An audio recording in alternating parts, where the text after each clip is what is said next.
Je m'appelle Mathieu et je suis superviseur.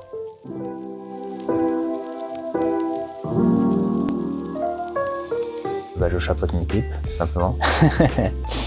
Je dialogue avec le client, je fais le planning des techniciens. C'est aussi avec moi qu'ils parlent pour leurs différents problèmes, que ce soit sur le côté perso que pro. Il y a les deux, il faut les prendre en compte. Pour moi, il faut de l'humain, beaucoup de communication. C'est même la base. S'il n'y a pas de communication, c'est pas possible en fait. Et cette partie-là, j'aime bien parce que moi, j'ai aimé cette partie humaine avec moi, parce que je l'ai beaucoup eue. J'essaie de la redonner à mes équipes. Aucune journée n'est vraiment pareille en fait.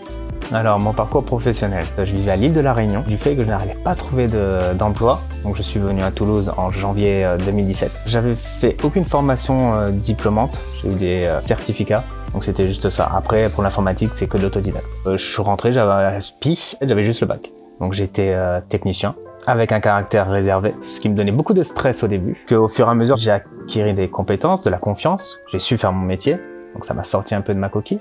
Et en gagnant en expérience et en confiance, j'ai pu aider moi-même les nouveaux. À la suite de ça, le poste de technicien référent s'est libéré, j'ai postulé et je l'ai eu.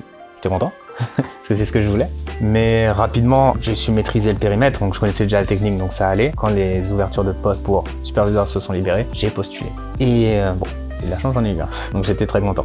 Quand j'ai postulé, on m'a dit que j'allais avoir une trajectoire. Et à la suite de ça, on m'a donné des missions, des formations à faire. Également, j'ai des réunions tous les mois avec mon responsable pour voir mon évolution. Je suis accompagné. Franchement, c'est plutôt bien. On n'est pas juste lancé comme ça, sans repère. Mais voilà comment se passe la trajectoire. C'est des gagnants des deux côtés. Ben, je me dis que je me voyais pas en arriver à là. Je n'ai jamais su ce que je voulais faire. Jamais. C'est sûr que si on retourne 10 ans en arrière, on me dit « Tu sais que dans 10 ans, tu seras là ?» Non, pas possible. Pourtant je suis là. Donc beaucoup de fierté et de satisfaction quand même.